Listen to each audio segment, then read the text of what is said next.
semuanya. Kita lagi live. Ya, baik, terima kasih rekan-rekan media pers sekalian. Selamat sore buat kita semuanya. Pada hari yang berbahagia ini, di sini izinkan kami dari klien kami atas nama Bapak Fernando Lesmana ingin menyampaikan kepada publik tentang kondisi yang dialami oleh klien kami. Yang pertama, bahwa klien kami itu namanya Fernando Lesmana, tahun 2008 melangsungkan pernikahan dengan saudari Helda. Dari perkawinan tersebut telah lahir 3 orang anak, 2 laki-laki dan 1 perempuan. Laki-lakinya bernama Kelby, bernama Jeter, dan perempuannya bernama Keola. Nanti ada di sini. Kemudian bahwa pada tahun April 2021, saudari Helda mengajukan gugatan cerai kepada klien kami Fernando di Pengadilan Negeri Jakarta Barat. Ketika persidangan masih berlangsung, belum ada putusan yang berkekuatan hukum tetap, Helda melangsungkan pernikahan dengan saudara Frederick Suryacu alias Herik di Denpasar, Bali. Tepatnya di Hotel Kempinski, Nusa Dua, Badung. Itu pada tanggal Minggu 28 Maret 2021. Karena dalam status hukum masih belum ada putusan yang berkekuatan hukum tetap, maka secara hukum perkawinan antara Helda dengan Erik dikategorikan kawin tanpa izin.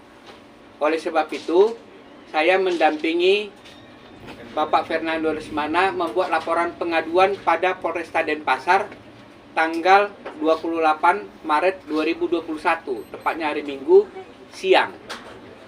Dan laporan pengaduan kita diterima oleh Polresta Denpasar dengan nomor pengaduan nomor 252. Dan terima kasih kita sampaikan kepada Polresta bahwa laporan pengaduan kita itu ditindaklanjuti oleh Polresta dan memakai hukum acara pidana dengan tahapan-tahapan hukum acara pidananya. Bahwa saudara Erik dan Helda dipanggil secara layak dan patut oleh Polresta Denpasar tidak mau hadir, sehingga dikenakan tersangka, status tersangka. Dalam pemeriksaan sebagai tersangka, dia dipanggil terus oleh Polresta Denpasar, namun tidak datang dan dikhawatirkan waktu itu sudah melarikan diri. Maka oleh Polresta Denpasar pada tanggal 10 Maret 2022 telah dikenakan DPO, status DPO untuk Helda dan Erik. Kemudian bahwa Polresta Denpasar selalu mencari dan kami menerima surat dari Polresta Denpasar berdasarkan SP2HP tanggal 19 April 2023 ternyata sudah dikenakan red notice oleh Polresta Denpasar terhadap kedua orang DPO ini. Jadi inilah gambarnya orang yang DPO itu. Ini. Ini atas nama Helda. Ini atas nama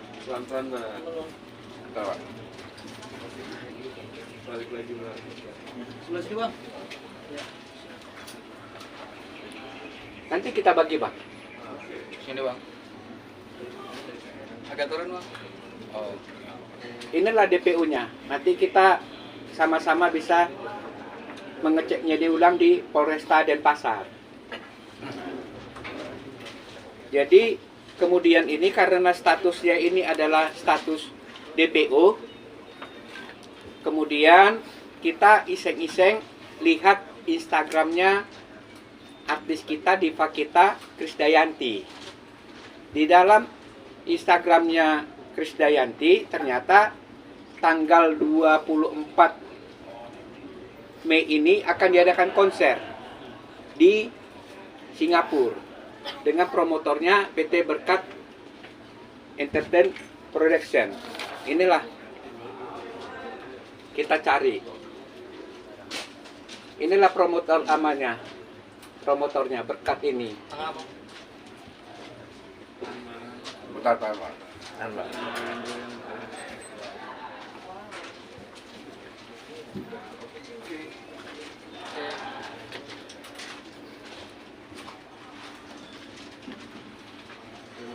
Oke bang, dah. Setelah kami telusuri kalau di sini namanya HAKI, hak kekayaan atas intelektual, di sana di negara Singapura juga ada itu, bahwa ini berkat entertain production ini dimiliki oleh Eric 50% dan dia direkturnya.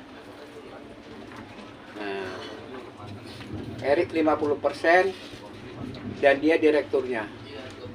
Alamatnya pas semua.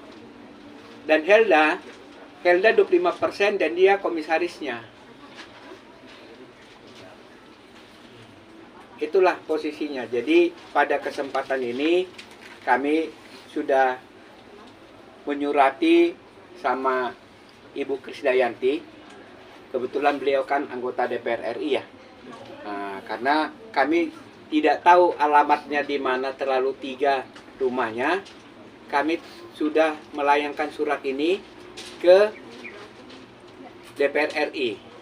Tanggal berapa?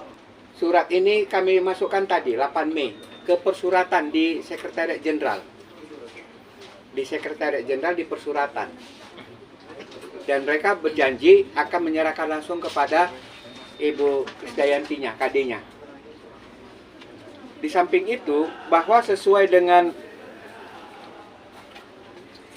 Instagram ini, mereka kan duet mengajak Erwin Gutawa. Ya kan? Jadi barusan kita sudah sampaikan surat ini kepada Erwin Gutawa dan beliau juga terkejut tentang cerita kasus ini. Tapi beliau bilang melalui Pak Aywa supaya nanti akan ditindaklanjutin mereka. Ini mereka akan menindaklanjutinya sama sebelah Erwin Gutawanya. Dan bang, bentar bang.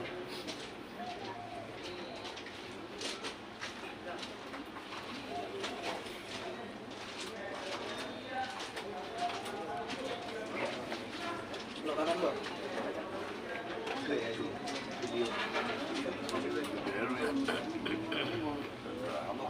Oke. Jadi begini, bahwa kami sudah menelusuri di TikToknya mereka hari Jumat tanggal 5 Mei 2023 yang lalu, KD konversi pers juga di Singapura yang dihadiri oleh KBRI kita di sana. Jadi terhadap ini juga kami sudah mengirimkan surat kami melalui email kepada KBRI supaya dia jangan memfasilitasi orang yang DPO di negara Indonesia. Di dalam SP2HP Polresta Denpasar kepada kami ditegaskan kalau ada saudara melihat keberadaan kedua DPO ini agar menyampaikan kepada Polresta Denpasar. Itu jelas ada bahasa dari Polresta Denpasar. Untuk itu ya marilah kita kawan-kawan himbauan kami, rekan-rekan pers dapat menyampaikan, menyebarluaskan berita ini dan supaya siapapun yang mengetahui keberadaan Helda dan Erik dapat menyampaikannya kepada Polresta Denpasar. Khususnya kami pada acara yang berbahagia ini memohon kepada Ibu Krisdayanti yang juga artis diva Indonesia dan saat ini memegang amanah sebagai anggota Dewan, anggota DPR RI dari fraksi PDIP Dapil Jawa Timur 5 supaya dia bisa merasakan apa yang kami rasakan dan besar harapan kami sesuai dengan ajas hukum yang ada di tempat kita karena negara kita adalah negara hukum Restat supaya sebelum pelaksanaan konser itu hukumnya harus dijelas dulu ya rekan-rekan pers sekalian kira-kira kurang lebih itu yang bisa kami sampaikan. Kalau ada tanya jawab sesi kita persilakan. Terima kasih. Bang, sekiranya konser itu akan berjalan atau seperti apa, Bang, sejauh ini? Kalau sejauh ini kan yang kita tahu secara Instagramnya Krisdayanti, konser itu akan berjalan pada tanggal 24 Mei 2023 di Singapura. Jadi kita berharap setelah Ibu Krisdayanti dan Erwin Gutawa pun juga KBRI yang mengetahui proses hukum ini dapat meminta kepada Berkat itu untuk membatalkan atau tidak-tidaknya menunda konser itu sendiri karena melukai hati dan masyarakat kita. Bang, DPO-nya ini kasus apa sih, Bang? DPO-nya ini kawin tanpa izin. Bukan jadi promotor, bukan kasus Bukan. promotor juga. Bukan. Jadi kasusnya gini, Bang. Helda itu masih status hukum suami istri dengan Fernando. Tapi dia sudah nikah lagi kepada Erik tanpa izin dari Fernando di Denpasar. Karena itu kita membuat laporan pengaduan di Polresta Denpasar, Bang. Tapi yang ditakutin masalah promotor tadi ini apa, Bang, dari sisi dia sendiri? Karena Helda dan Erik itu yang menikah di Denpasar itu sudah tersangka dan DPO di Polresta Denpasar dan juga dikenakan red notice oleh Divisi Hubungan Internasional Mabes Polri. Di sini ada semua datanya di SP2HP. Kalau sesuai dengan SP2HP kan kita kan nggak mungkin ngecap ya, Bang, ya. Nah, dan tadi ini juga kata-kata DPO-nya sudah kita lihat semua kan. Nah, jadi itu dia persoalannya, Bang. Karena gini loh, Bang. Ya saya rata-rata mungkin kita bisa memahami ya. Mungkin kita sudah menikah. Ini Bapak ini mungkin udah punya cucu kali, Pak, ya. Bahwa terhitung April 2021 hingga saat ini Fernando Lesmana tidak pernah ketemu dengan anaknya. Ketiga anaknya. Yang nomor 1, 2 laki-laki, nomor 3 perempuan. Yang kegoncangan jiwa Fernando ketika kami lihat di CCTV, ketika pernikahan antara Frederick dengan Helda, anaknya yang umur 3 tahun yang cewek ini jadi pagar ayunya. Itulah yang melukai hati dia seorang bapak, kan gitu. Harusnya dia bisa mengayomi anak putrinya, tapi kondisinya jadi dia manfaatkan. Kita nggak tahu apa dasarnya Helda ini anaknya diperankan sebagai pagar ayu pada saat perkawinan itu. Dan kita bisa lihat itu di CCTV. Bang, untuk komunikasi sama KD itu sudah atau belum sebenarnya? Jadi begini, terima kasih atas pertanyaannya. Bahwa ternyata hari Selasa tanggal 2 Mei 2023, kawan-kawan dari suara.com itu sudah menulis surat ini sebetulnya di berita mereka. Oke? Dan informasi di berita itu bahwa KD akan menjelaskan kondisinya gitu loh. Tapi ternyata sampai sekarang KD itu tidak pernah memberikan keterangan penjelasan atas berita ini. Itu yang kita kecewakan. Tanggal 2 Mei, hari Selasa 2 Mei sudah terbit di suara.com. Tapi kenapa KD itu di hari Jumat tanggal 5 Mei malah konversi pers di Singapura? Apakah ini sengaja mengejek? Kita nggak tahu, walau-walam aja. Tapi harapan kami memang, yang kami harapkan sebetulnya KD itu nggak tahu. Makanya kita kasih tahu ini, KD-nya mau untuk mengholdnya. Isi dari preskon di Singapura itu apa, Bang? Secara garis besar, ya tetap berterima kasih dia kepada Berkat ini sudah memfasilitasi dan tetap akan tayang untuk di tanggal 24 Mei itu. Dengan Berarti nggak ada pembatalan konser ya, Bang? Hah? Jadi sejauh ini nggak ada pembatalan konser ya, Bang? Konser tetap berjalan terus ya? Kalau dari versi mereka tetap konser jalan. Kalau menurut mereka, karena kan hari Jumat itu dia terima kasih kepada Berkat. Tapi yang mau kita itu sudah melukai hati dan masyarakat kita. Masa KBRI kita, masa anggota DPR RI kita dari PDIP dari ini tahu ada DPO malah dia ikut bekerja sama. Walaupun memang itu kan tidak ada kaitannya dengan dia secara personal. Tetapi secara etika dan moralnya itu kan pasti bersinggungan. Karena jelas di dalam SP2HP Polresta Denpasar, siapapun yang mengetahui keberadaan kedua orang buronan ini, tersangka ini, DPO ini, wajib memberitahukan kepada Polresta. Itu ada di sini. Jadi kalau Ibu KD itu anggota DPR RI tidak melaksanakannya, berarti dia bertentangan dengan hukum. Sementara PDIP partainya wong cilik yang menjunjung hukum, dan hukum jadi panglimanya untuk orang PDIP kan. Bang, sebelumnya abang sendiri udah menghubungi KD hanya mencari alamatnya saja, atau sudah menghubungi lewat telepon? Karena kalau dengan KD dan semuanya kita memang nggak ada data. Kalau dia Erwin Gutawa, kita ada di Google kan, makanya kita langsung jumpain Erwin Gutawa. KD kita nggak tahu, bahkan rumahnya kan ada 3, kita juga nggak tahu mana yang dia tempatin. Makanya solusinya kami hanya menjumpain di DPR RI dengan harapan Ibu KD mau berbuka hati. Dan saya juga dalam surat itu bilang, silakan Bu, kalau Ibu mau dialog dengan kami, mari kita dialog dari hati ke hati. Kita cerita, legowo kok kita, apa dan bagaimananya. Masalahnya di situ kita nggak ada. Jadi seolah-olah kita nih, dan kita memang terzolimi, Pak. Kasihan kita di sini. Bang, berarti perannya Helda dan Erik itu sebagai promotor di konser KD besok melalui PT Berkat itu ya?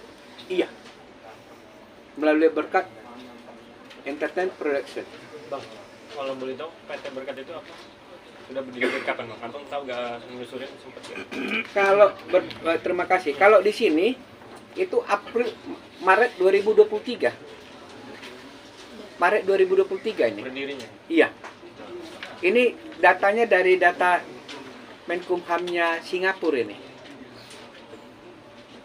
Di sini jelas Erik sebagai direktur, pemegang saham 50, Helda pemegang saham 25, dan ada satu lagi 25. Bang, kalau misalkan KD akhirnya melaksanakan konser tersebut, apakah KD akan ikut terseret juga karena dia tidak melaporkan DPO tersebut? Itu kita akan laporkan kepada Polresta Denpasar. Tapi yang jelasnya kami berharap kepada petinggi-petinggi PDIP, khususnya Ibu Megawati, bisa mendengar jeritan hati kami ini. Karena memang kami akan buat surat dan telah buat surat kepada Ibu Megawati selaku Ketua Umum PDIP, Kementerian Luar Negeri, dan KBRI. Kita udah buat. Mudah-mudahan Ibu Megawati bisa mengetahui ini dan meneruskan kepada KD. Kasihan juga kalau begini anggota DPR RI tidak taat hukumnya, kan repot juga kita kan. Itu dia yang bisa kita. Memang tidak tahu Bang kalau itu DPO. Gimana? Atau memang tidak tahu itu DPO. Kalau itu kita nggak tahu ya Bang. Makanya kita sudah kasih tahu kepada yang bersangkutan. Dan seperti tadi yang aku bilang Bang, bahwa pada Selasa 2 Mei rekan dari suara.com itu sudah mempubliskannya dan sudah menghubungi KD. KD bilang nanti dia akan kasih penjelasan. Itu Selasa 2 Mei. Tapi kenapa KD-nya di Jumat 5 Mei ke Singapura malah konversi persnya? Kan begitu. Karena aku pikir kan mungkin seorang KD mungkin keterbatasan. Tapi KD kan punya staf, punya orang kan. Begitu berita ini kan pasti nyampe ke KD-nya kan gitu.